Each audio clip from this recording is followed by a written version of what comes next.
Hello, fellow fantasy sports fans. Welcome to MFSN, the Hub's fantasy baseball strategy show, every Thursday at 4:30 p.m. Eastern, 1:30 p.m. Pacific.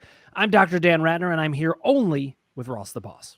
Hey, everybody, I'm Ross the Boss. Yeah, I'm here in Lipstick City, Hollywood, California. I'm here to talk waiver wire baseball with you. We'll talk baseball. Any questions you guys have, just type it in. We'll answer any baseball questions. We're not talking NBA. We're not talking NFL. We're not going to talk hockey. We're talking Major League Baseball, right, Dr. Dan Ratner? I love the energy, Ross, and we need to bring it because Casey's not here today. He's out sick. We're sorry to miss you, Case.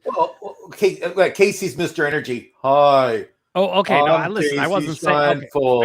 Fair enough. Casey does not. He's not using. I'm Ben Stein's brother, agent. Casey Steinfeld. No, he's not. There's It's no actually- energy with Casey Steinfeld. It's actually kind of hilarious because when you compare me and Casey, the energy level is higher even in me, and I'm, you bring the energy generally. So thank you for being here. Okay, let's talk about headlines. Is there anything that we need to report that is a major shifting of the landscape in fantasy baseball? What happened this week? Well, let me do something that makes me really happy. As you know, I'm a Boston hater. Any Boston team, I can't stand.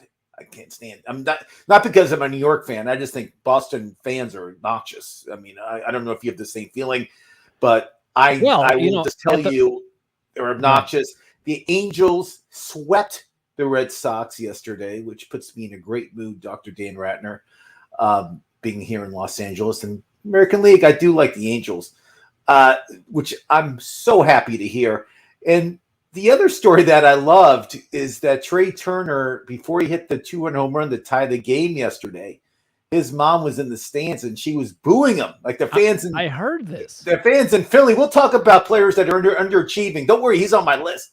The fans were booing him the whole game. I mean, it's including his own mom. This guy was like the number one pick in many leagues. Tell me why is he getting booed? What's happening? Look, I don't know, just type up his stats. Tell me what he's hitting this year. How many home runs? Tell me what he's doing. They paid him a boatload of money, like more money than you make in a year, and he's not performing at all. I mean, 260, 250, 6 home runs, 7 stolen bases. I think, at the top of my head, but I mean, he's not getting paid what he's worth. I mean, he's making way too much money right now. Okay, listen, this is incredible. I mean, we're close to a third of the way through the season. Trey Turner is on pace for probably 45 RBIs. Like, I'm not even joking. Like, I'm looking at the numbers, doing the math. One of the great things you can do in fantasy baseball to assess value, do the math. If you're a third away through the season, multiply all the stats by 3. That's what they're on pace for. So Trey Turner currently on pace for 75 runs scored, 15 homers, 45 RBIs, batting .250 with 18 stolen bases. And he's getting paid close to like $30 million a year. Okay, and you know what this shows, Ross, too? When you are in fantasy leagues, this is why it can be helpful to be in multiple fantasy leagues. If you're in just a handful of fantasy leagues, you telescope in on your team. You don't always know what's going on with the other guys. Now, of course, it's our job to check around and see, which is why it's great that you're shedding this light. But I never really looked at what Trey Turner was doing because I was never going to be able to trade for him in all likelihood. But what you just told me, you could actually trade for him now, especially in a redraft league. I don't know if you'd want to. I mean, Dan, especially in like a keeper or dynasty league. He's 33 years old. And Trey Turner? He's not a young chick. He's not in his 20s anymore. Those days are gone, Dr. Dan Ratner. Hold on. You said Trey Turner is 33? That's not true. 32, 33? 29. He's 29. 29. He looks like he's 33. Well, all that booty. So he's 29 years old. He's playing in Philadelphia, who's having not a good season. I mean, and talk about a place to get booed. You're talking about fans. The Philly fans will boo anyone. They boo anyone. Nola's having a subpar year. Wheeler's getting destroyed. I mean, their pitchers are not having a great year in Philadelphia, and their team, they had all these high hopes, especially with Harper coming back in early May, and they're not playing that great. Okay, so we've got a comment coming in. This is about Trey Turner. Anthony Rodriguez says, yeah, that Trey Turner contract is not going to age well. It's already not aging well, amazingly. Now, I would encourage fantasy players to not panic too much.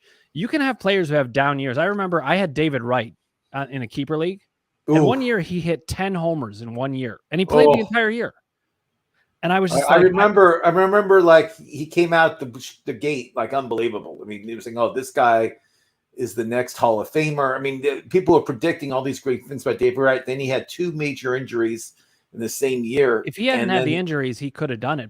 And then he was never the same. I think he ended his career for the Giants. I think I forgot where he went this last year. That sounds right. But I mean, it just shows you like one bad injury, you're done. You really are. Yeah, but listen, at the time, though, he had 10 homers in a year, and then he came back the next, 2 or 3 years, and he was totally fine. Some of these guys have some bad years, which is, it can feel hard to believe. So would you trade for him? I mean, would you put one of your all waiver wire team together and trade for Trey Turner, or would you just pass on him? Listen, I think in a redraft league, I'd have to look at whether he's coming around.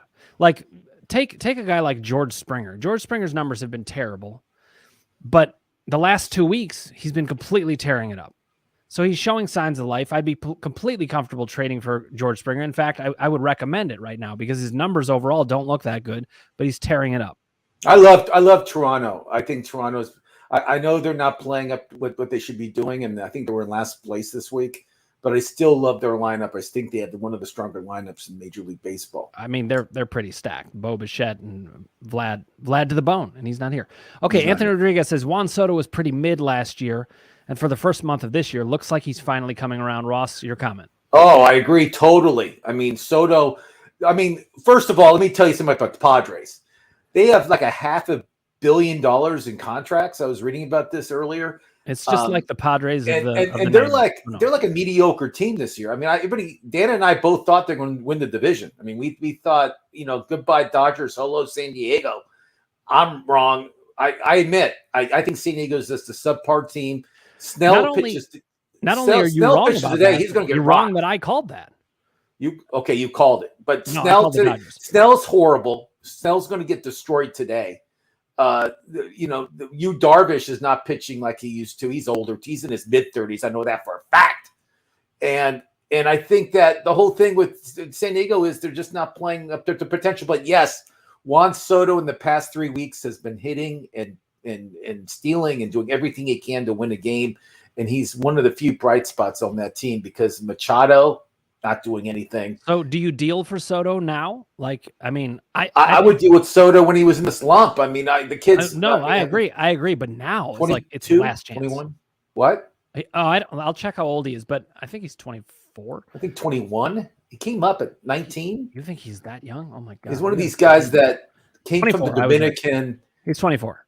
Oh, he's 24. I remember when he came up and he had like all these fans in the Dominican just were going crazy for him. I remember like they were all watching him live on his first game, and they were just so happy to see him out there. It was good. Now's the last chance to get him. And like you asked the question, would I trade for Trey Turner in a redraft league with him not showing signs of life?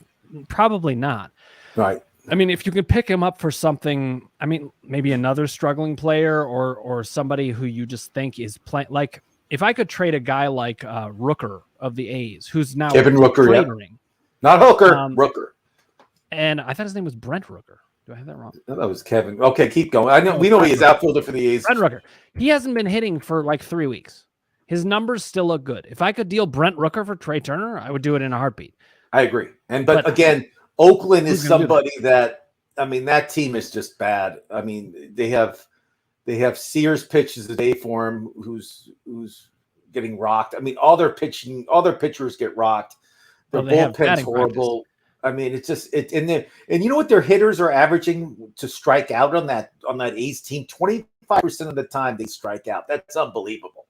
Oh, I might have thought it was even higher. So Anthony Rodriguez confirms it is Brent Rooker. It is Brent Rooker.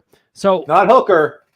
Rooker. If I were in a keeper league or a dynasty league, I'm going to trade for Trey Turner. I mean, the value has gone down. You can get him.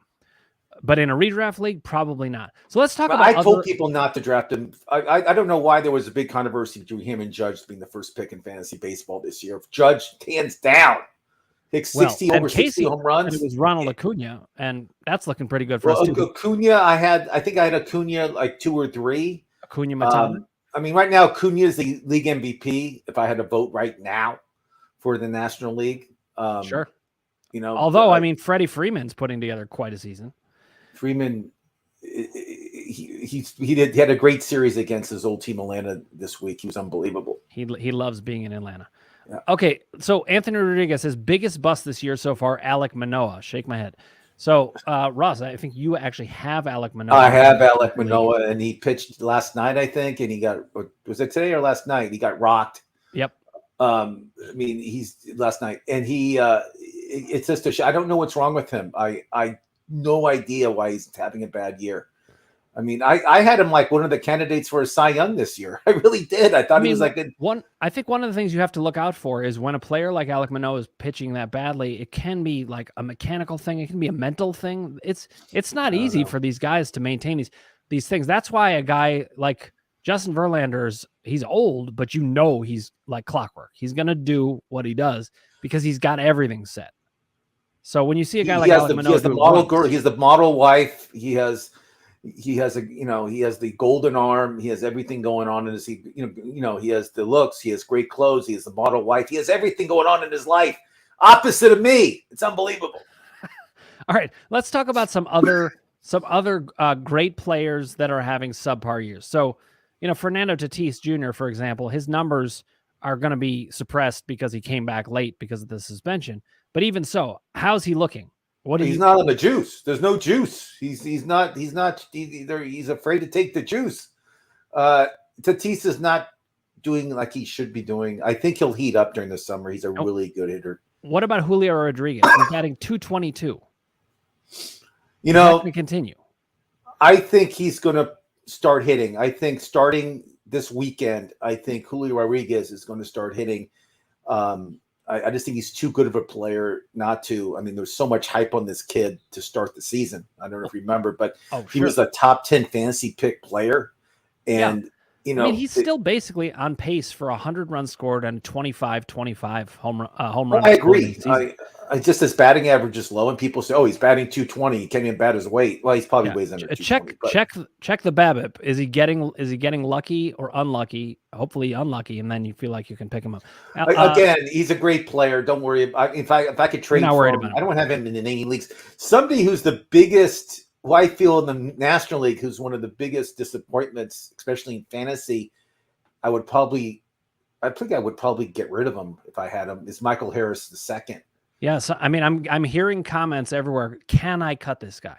And it's that part of the season when you're getting to. It's like, do I have to hold on to this guy? I'll give you another example. This is a totally different thing because Kyle Schwarber, his batting average is always going to be a liability, but he's so bad. I just want to get rid of him. How bad is he? He is so bad. I don't have a punchline, but he's so bad that I don't have a punchline.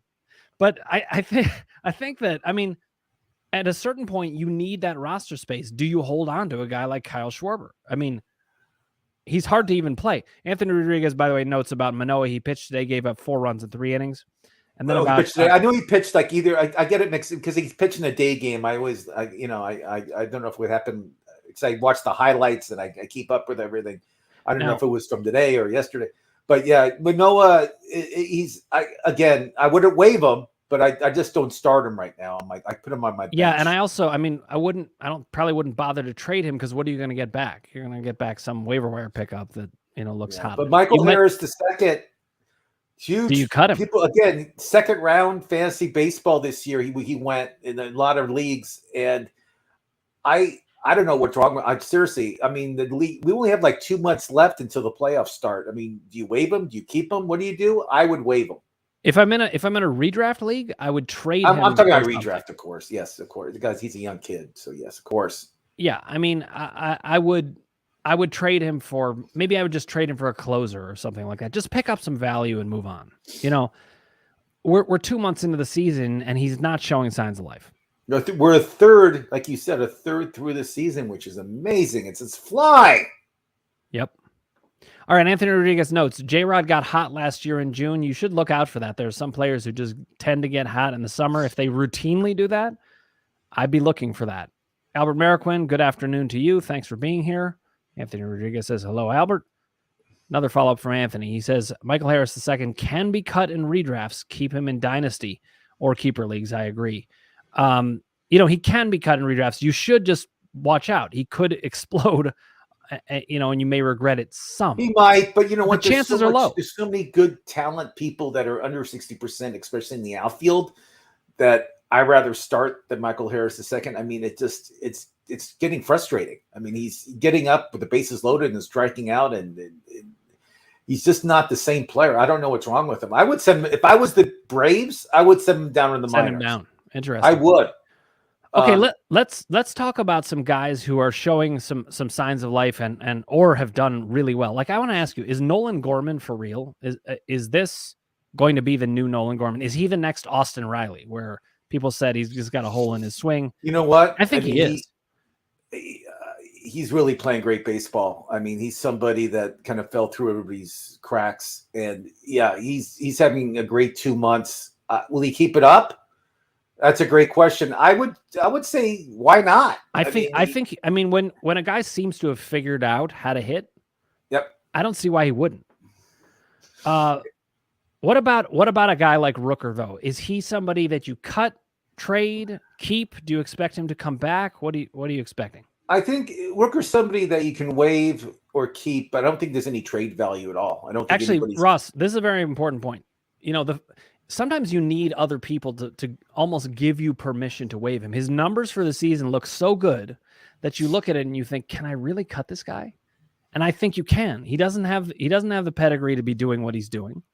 And I don't think he's going to keep up what he's doing. And the last 3 weeks show he's going to be doing almost nothing. Okay, let me make a new Ross's rule. In football, you always bet against Andy Dalton on Monday night. Remember I said that? I remember, and you went always followed suit. And you went to Vegas and you bet your mortgage, your whole house against Dalton, and you won all that money. Remember? I don't know if you remember that. I do remember you saying that. For the viewers, I did not do that. I just want you to know. Okay, well, another Ross. I forgot my train of thought, but my train of thought is this: any Oakland A, you waive or pick up for like a couple weeks, but that's it. No Oakland A is going to be worthy of any fantasy play at all this year. Wait, Estuary Ruiz. That's the only one for the stolen base category. His stolen bases though are crazy. Got a question. I'll give you that. We got a question, and this was like 2 weeks ago. Ruiz that's it. And Casey loves that guy. Somebody says, is Ruiz comparable to Stephen Kwan? And we came back with he's got much more potential because of his stolen bases. And then the next 2 weeks from that was just ridiculous. So he's a total game changer. All right, we got some comments on Nolan Gorman. Stephen Kwan, a California kid too.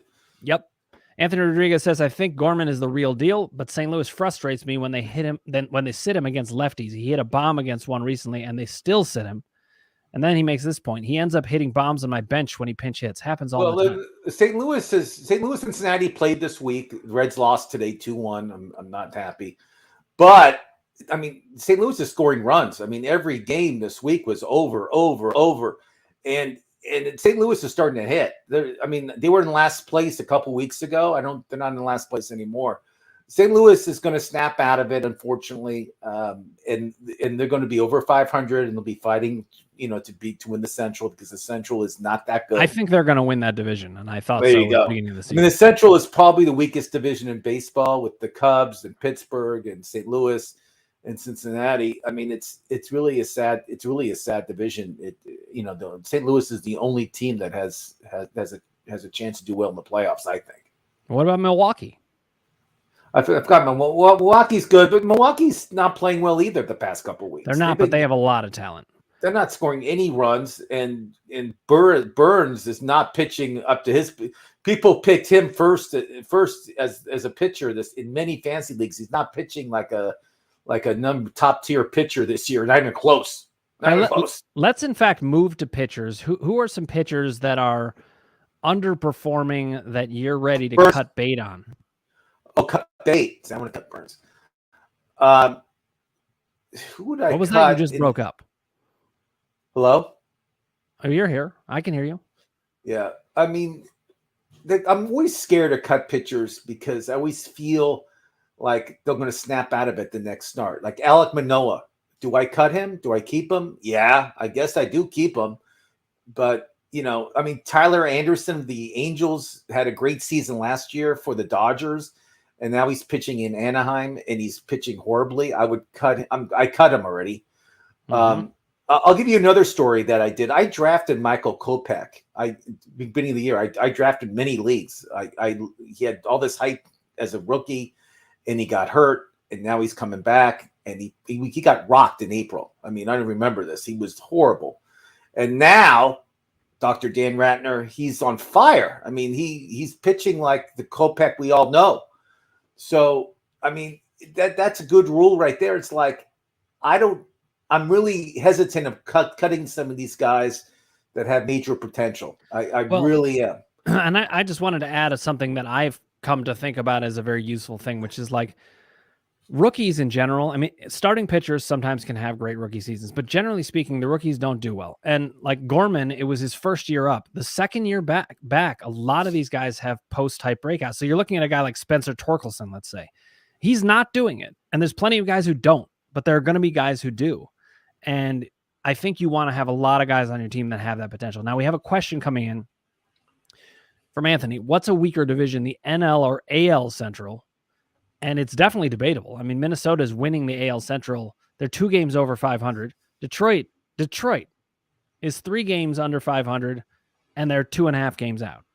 So, I mean, I actually think that the AL Central is even weaker than the NL Central, but it's close. I mean, the White Sox are playing better baseball the past 2 weeks.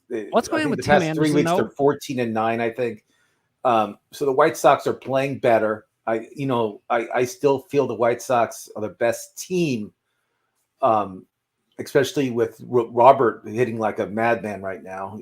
He's hitting like he should, and Jake Berger's hitting really well for the White Sox also.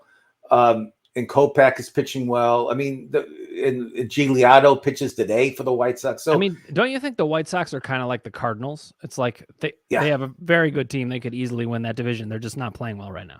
Or they weren't playing well. They're starting. But I still see the NL Central's worse than the AL Central. I think the NL Central is the worst division in baseball. Well, it does have. I mean, look, Pittsburgh, I think we can say, is probably overachieving. They're exciting this year, but the Cubs are pretty bad, and the Reds are basically rebuilding. I mean, okay, nicely said. I like the rebuilding word. I like that. Well, they're loaded in the farm system. They could be really good soon. But what's going on with Tim Anderson in Chicago? I mean, I want to cut him. He's so bad. So we call him your econ professor. So yeah, he needs to be your econ professor, as I said, for the past couple of years, is a great average. He used to be a great average hitter. He won the batting title in the American League. Now he's a below average hitter. But now he's not hitting close to what he was doing. He doesn't have any power. His RBIs are a joke. He's not stealing bases anymore. So fantasy-wise, I would cut him if I had him on my team. I did not draft him. I told people not to draft him. He's not a good fantasy player. He's a great guy on the field and off the field. He's a great personality. I love when they interviewed him last year during the Fox baseball game on Saturday. He had a mic in his ear, and he was answering all these questions that Buck was giving him. I mean, it was great. And I think there's something bothering him psychologically this year. He's not having a. Well, that's your field. I mean, I don't know, but again, he's somebody that yes, I would waive him today if he was on any of my teams. He's just a waste of space in fantasy baseball. Here's a rumor saying that Tim Anderson said he hates it in Chicago and wants to be traded. Interesting. There clearly is something bothering him, and in redraft leagues, I think you potentially can cut him. I'm not saying to do it, because I think he's right on that borderline of he could make a difference.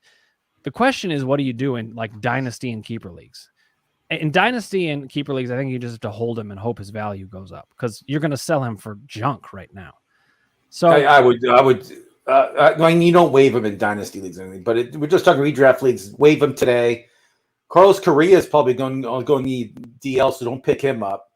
But there are some pretty good shortstops out there that Paul DeJong. I mean, this guy is on fire. And the past 2 weeks, 6 home runs. Paul DeJong is somebody I mentioned on the show, and both you and Casey were like, "Wow, he's such a disappointment." But the guy can put up numbers when he's hitting well, and he's hitting well. So let's move to the portion of the show where we talk about who people can pick up. Let's say you gotta plug and play. Okay.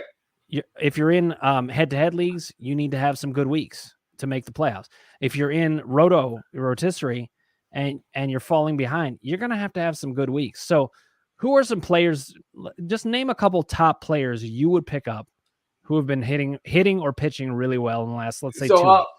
I'll start with your Cleveland Guardians. I didn't say Indians. You see that? Well done. Showing off a little you bit. did reference to that. The only Indian I would pick up, and I like this guy. He's a streaker, is Josh Naylor. And I know he's a big guy. Past 2 weeks, he's hitting 310, 4 home runs, 12 RBIs. I mean, he's been hitting the ball really well. I mean, he's on fire, actually, at first base. I like him. Another guy that's a utility guy, I talked about him earlier this week, is Owen Miller from Milwaukee. He's hitting 381 with 3 home runs the past 2 weeks, and he plays like 3 different positions. I mean, this guy is just all over the field. He can play second, he can play short and third. I mean, he's eligible in all those positions on Yahoo, and I like both these guys for pickups because they're going to help your team immediately. And then pitching-wise, I'm going to say Brian Bello of the Red Sox. I mean, this guy, when last year in the minors, he was like their most touted pitcher. And then he started the season in April horribly. I mean, he was getting rocked. I think all the pitchers in Boston were getting rocked. Sale, all those guys. So Brian Bello, 2-0 the past 2 weeks, 2.45 ERA, and he's striking out a lot of people too in the past 2 weeks. So I like Bello, and he's available in a lot of leagues, so it's not a bad pickup right now. Anthony Rodriguez has a recommendation. Bryson Stott, what do you think? Second base, shortstop eligibility. Is he the best shortstop in Philly? I like him. The Phillies to me are just not hitting the ball like they should be. I don't know what's wrong with that team. But Stott is having a really good month in May. I agree with you 100%. He's having a good year. I think you'll like this, Ross. I have 2 Reds to recommend. I don't know if you noticed, but Jake Fraley just is tearing the cover off the ball. I mean, he still can't hit lefties, but he doesn't even play against lefties. So if you're playing in a league where you can adjust daily, he's a valuable asset, and he does steal bases as well. Meanwhile, Spencer Steer quietly having a very good season. I mean, is the production going to be there is the question. Like when I look at a guy like Vinny Pasquantino, who I've talked about, he is currently on pace to have a pretty good season from a Major League Baseball standpoint, but from a fantasy standpoint, he's disappointing. His average is average, and he's on pace for like 75 runs and 75 RBIs. The whole Kansas City offense doesn't look that great. Kansas City to me is just probably a horrible place to play baseball at. They don't draw anybody there, and they're just not offensively. They're just not producing runs. It's a tough place to play. I mean, they're not at all. I mean, Bobby Witt Jr. is probably the only guy in that lineup who is. He's having a bad year. It's a bad year relatively, but he's still putting up a lot of numbers. Matt McClain, meanwhile, another Red. John McClain, right? Is it John McClain, the guy from Die Hard? No, John McClain is from Die Hard. He killed Hans Gruber, and Hans Gruber deserved it. I think we can all admit that. But Matt McClain is looking good. I mean, he was tearing it up in the minors. He's continued it. The question is, will it continue? Are major league pitchers going to figure this guy out, or are there some times where guys just come in and they can hit? What do you expect from him going forward?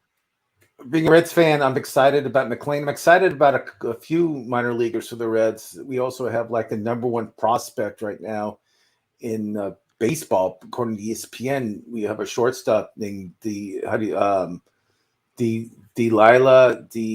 forgot his name. Ellie De La Cruz. That's it. There we go. Got his name. Good job. Delilah De La Cruz. He's right now the number 1 prospect in baseball, and he's a Cincinnati Red, and he's another shortstop. So it's gonna be interesting what the Reds do with these guys. I mean, they're going to have to bring these guys up. And then Joey Votto wants to start playing baseball again in June. So I don't know what they do with Votto. I have no idea what they're going to do. But yeah, it's an exciting time. I think it's a good time to like bring up these young players and give them some experience. I think it's a good idea. And here's a great John McClain reference. Yippee-ki-yay! We can't say that. Yes, laugh my ass. Oh, can't say that either. But great line. Yeah, when Matt McClain got called up, we made some John McClain jokes. You don't want to mess with John McClain. Let's move to pitchers. Who are some guys that you'd want to pick up? Maybe make a top recommendation of a starter and a top recommendation of a closer. My short this week was on Craig Kimbrell. I think he's going to hold that job.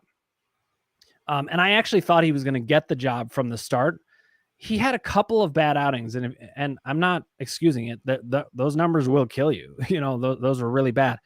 But he's looked really good for most of the year, and he's a good pitcher. He knows how to get it done. I think if he's out there for you, I think you go grab Craig Kimbrell. But who would you recommend? I mean, save-wise, the Marlins used to be the laughingstock of the league. I mean, people were saying how bad they are.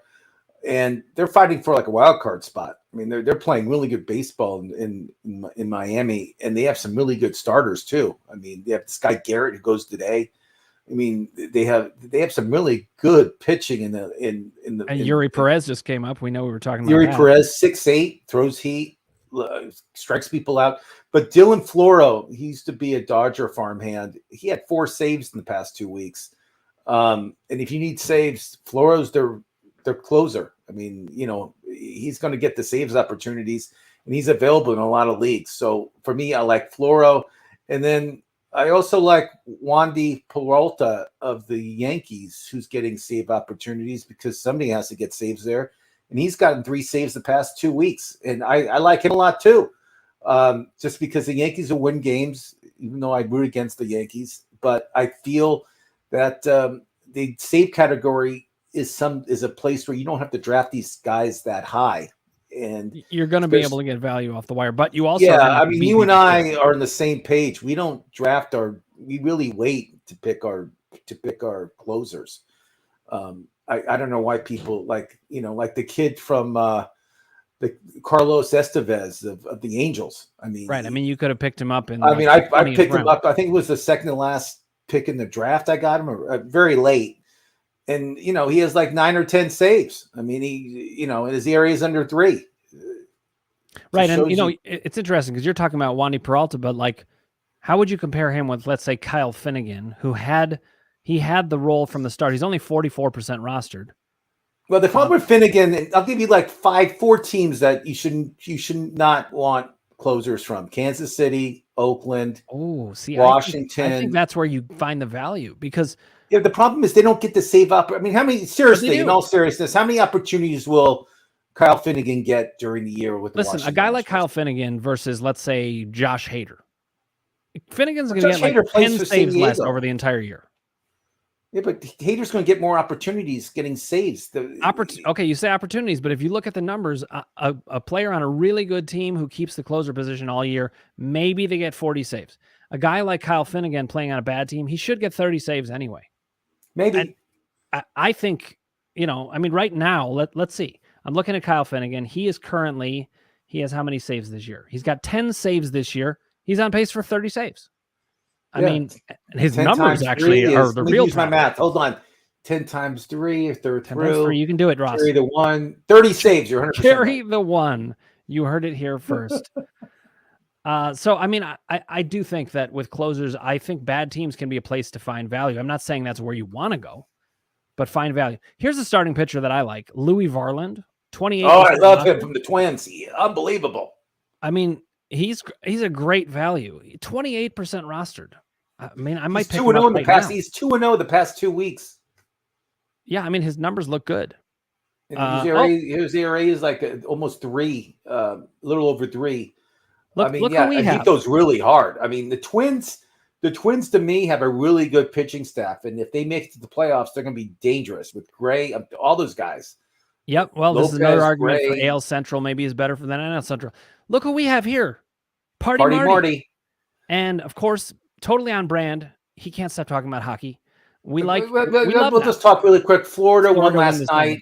4 seconds left. Matthew Tkachuk hits the game-winning goal with 4 seconds left to send the Florida Panthers into the Stanley Cup Finals, and they beat the Bruins. They beat Toronto. They beat all the big guns in the East. They're really a good team, and they're an 8 seed, Doctor. The 8 seed, and now they're in the Stanley Cup Finals.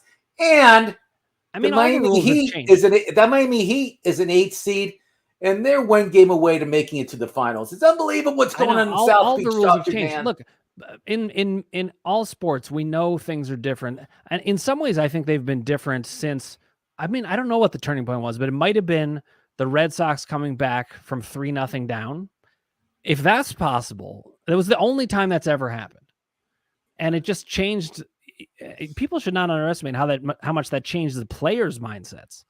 They know it's just win 4 games in a row, and so a lot has changed, and I think it makes teams like the Baltimore Orioles, who are starting to believe in themselves, believe they could go all the way. I mean, I don't think they're going to do it this year, but they're starting to put it together, and so much of it is about mindset. And so to me, in fantasy sports, you got to look at those recent numbers and see, does this look like it's going to hold up or not? And that's the tricky part.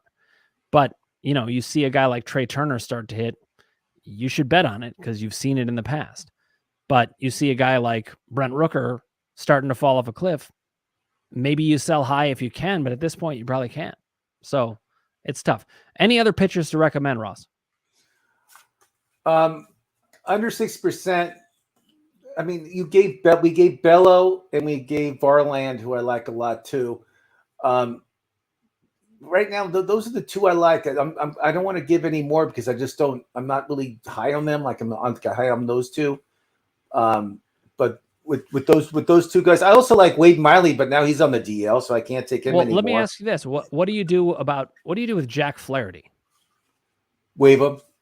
ERA's over 4. Do you know how good his last 2 weeks have been, though? I mean, he had one dominant start, so that's part of why. Yeah. But I mean, his last 2 weeks have been really, really good. I also like, I like is Dan Dunning of Texas. I don't know if he's under 60%. Dan Dunning, yeah, he got talked about on this show a bunch. Uncle Ted was bringing up Dane Dunning. Yeah, I like Dunning a lot. I mean, he showed a lot the past few starts, and he's for real. I mean, this guy he's pitching unbelievable for Texas. I mean, he's the real deal. Okay, now here's an interesting point about the Baltimore Orioles again. When Jackson Holliday, Colton Cowser, and Jordan Westburg get called up, look out. And that's 100% correct. Is Jackson Holliday on your radar? He's all three are on my radar. Yeah, we talked about these guys. Casey talks about all these young guys. Casey's just so into the prospects. I mean, he loves reading about them, and I read about it, but I don't really talk about it much because I'm not like, I don't think any of these guys are going to be brought up this year. Well, maybe September, maybe.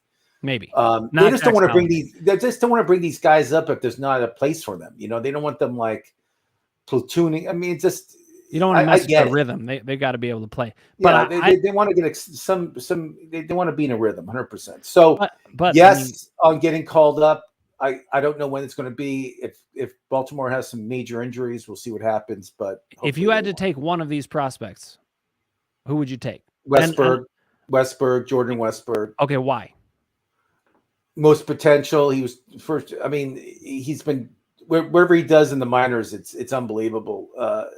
His scouting reports are off the charts. He's the real deal. He's a for sure major leaguer. He'll be great. And is that how you feel about like for the career path, or you're talking about just like right now? Because I mean, you look at a guy like Jackson Holliday. I have to say, as silly as it may sound, the fact that Jackson Holliday is Matt Holliday's son and like has that pedigree to understand what it takes to succeed in the major leagues, I think Jackson Holliday is going to be a complete stud. Hey, did you know Roger Clemens' son is like playing Major League Baseball? Cody Clemens? Roger Clemens' son is his name's Cody Clemens, yes. He is not succeeding at the level of Roger Clemens. Okay, I know that, but it's just amazing that I know he pitched college. I know his whole pedigree, and I know, but it's just amazing that the sons of these guys are just have the right talent. Now we got Bo Bichette and Vladimir Guerrero Jr. on the same team. I mean, that's crazy. Bobby Witt Jr. in Kansas City. I mean, there's so many bloodlines in Major League Baseball. It's like horse racing. You know how they pair these horses up and they try to produce the best horse possible. It's the same thing in baseball. I cannot wait to see Honus Wagner Jr. I mean, he is going to be amazing. You're looking. Oh, it looks like we broke up there for a second. What are the other prospects that you are looking for? Oh, and Fernando Tatis Jr. There's another one. Thank you, Anthony. So what are the other prospects that you think are going to get called up soon? And I know this is more Casey's. More wheelhouse. cases. I mean, I think Jackson Holiday is going to be called up soon. I mean, You think he's going to be called up soon? Really? I think Let me look. We'll see what happens. I mean, but Baltimore, isn't he in single A? It's a sensitive situation because they don't want to bring these guys up too early, and I get it. It used to be the rule: if you bring them up, then they can negotiate for more money in 3 years. But they kind of changed the rules so they can bring them up. It's a whole different thing now, Major League Baseball. I mean, I get what they're doing. Jackson Holiday is only in single A right now. So I know.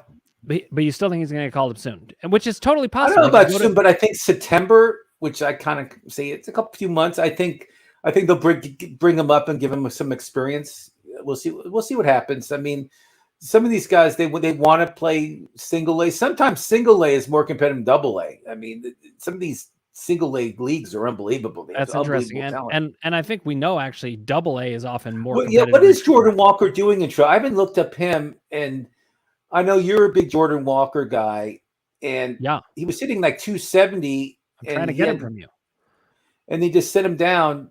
I mean, hopefully they bring him back up soon because I have him on my team. I can trade him to Dr. Dan Ratner. That's what I'm hoping. Well, I mean, I'm ready. I'm ready to receive him, but and not for Rooker. Not for Rooker. Okay, listen, I had to try, but I probably shouldn't have tried with somebody as savvy as you. Not for Hooker. But I mean, guys like Jordan Walker, who started the season on the roster, and they sent him down. Guys like that will be back. He'll be playing Major League Baseball again very soon. I think by July at the latest. I mean, they just wanted to work on his defense. His outfielding skills were not good because he was a third baseman his whole career, basically. Yep. And he played outfield in high school. So yes, on Jordan Walker, he'll be brought up, I think, at least by July, maybe sooner if he's hitting like that. Okay, so Jackson Holiday got promoted to A+. It's funny, I didn't even know about that distinction so much. I didn't either. The only A+ I saw was on my report card. No, I didn't have any A+, Dr. Yeah, I even got a few of those. Oh, here's another one to talk about. Anthony Rodriguez mentions another Jackson Churio. Jackson Churio is going to be amazing, I think. James Wood is further out in development, but everybody's talking about him. What about Marcelo Mayer? Marcel Mayer, I just read an article about him. Another surefire guy that's going to be good. And we talked about De La Cruz already, and he's the number one prospect by ESPN in minor league baseball. I just hope the Reds bring him up like tomorrow. I mean, the whole city of Cincinnati wants this guy to be brought up, and I know they have McLean. They can put McLean at shorts at second and put De La Cruz at short. What about Jonathan India? Where's he? Trade Jonathan India. Trade him. Trade him. Okay. Trade him. He's batting 290. Good time to trade him. All right, we're getting a good education in minor league baseball from Anthony Rodriguez. He says minor league levels are rookie ball, low A, high A, double A, and triple A. Okay, so I actually, I knew about low A. How about independent league? But but I've seen just like A leagues, and I guess is that low A? Maybe that's low A. I mean, rookie ball usually happens in this. I believe it's in the fall. There's a fall league, and there's the summer league in Alaska. There's a lot of other stuff that goes on in baseball, but we kind of get it. I'll tell you though, Ross, like in our keeper league, I'm just, my hitting's just not coming around. So it's making me start to think I should just scoop up all these prospects and start over, You're talking about like a 4-year project. I mean, you're right though. You don't want to be rebuilding so much. Like I want to go for it, but my hitting has just been terrible. Can you pick up these double A guys? I don't think you can pick these guys up yet. Oh yeah, you can pick them up. Sure, they have the NA distinction, so it's not like you can slide them. I can pick up James Woods right now. That I can't do it if they're too far off. But if they're plausibly going to come into the league in a month, I could scoop up 1 or 2 of them. Anthony Rodriguez says those are Major League Baseball affiliate leagues. Yes. So we're going to wrap up in a second, Ross. Anything to add about what people should be thinking about this time of year to stay competitive, win their leagues? What are you thinking? Well, again, you got it. You're good at it. You go on Yahoo and you make sure every day you do something with your team. Either you're picking somebody up, you're making a trade offer. You have to be active. You just can't lay in your team and do nothing. every day should be either making a trade offer, waiver wire guys are not performing well, especially pitching wise. I mean, there's so much stuff that goes on in baseball. You got to pay attention. Day. And, you got to pay attention, because you could be thinking your team's great and realize, oh my God, these guys have all gone in the tank while I wasn't looking. Yeah, and like, in this, maybe there's a pitcher you don't want to start. Like I have Alek Manoah. Did I start him today? No, because I know he's not having a good year, and I made sure I didn't start him. Right. It's really important that you pay attention of who's in your starting lineup, who has a rest day, who's hurt. Carlos Correa is hurt. He has major injuries. He's still going to DL. Tyler Glasnow is pitching on Saturday. Dr. Dan Ratner, can you believe it? It's been a long time coming, but yes, I'm excited to have him back. I can't wait to make a trade offer for him. I love Glasnow. I think he's a stud. I can't wait to hope he has the velocity that he had last year. He's one of my favorite guys to watch. You know what? Actually, you just made me think. There's one other guy that I really want to mention who's coming back from major injury, which is Royce Lewis. Oh, yeah. Scoop up Royce Lewis now. Any chance you get. I want to pick him up today in our league. I might pick him up right now. Okay. What if we're both picking him up at the end of the show? It could happen. Guys, thank you for watching. Ross, thank you for being here with me. This is a pleasure as always. We're going to keep the information coming to you. Strategy, guys to pick up, prospects to be looking for, ways to think about the game. It's been a pleasure. We look forward to seeing you same time next week. As always, guys, it's Thursdays, 4:30 p.m. Eastern, 1:30 p.m. Pacific. Casey should be better. We hope to have him back. He's our prospect guy. Anthony Rodriguez says, hell yeah, Royce Lewis got him stashed. Do it right now, guys. We will see you next week. Ross, thanks so much. Looking forward to seeing you. Have a good Memorial Day. Have a great Memorial Remember Day. the troops.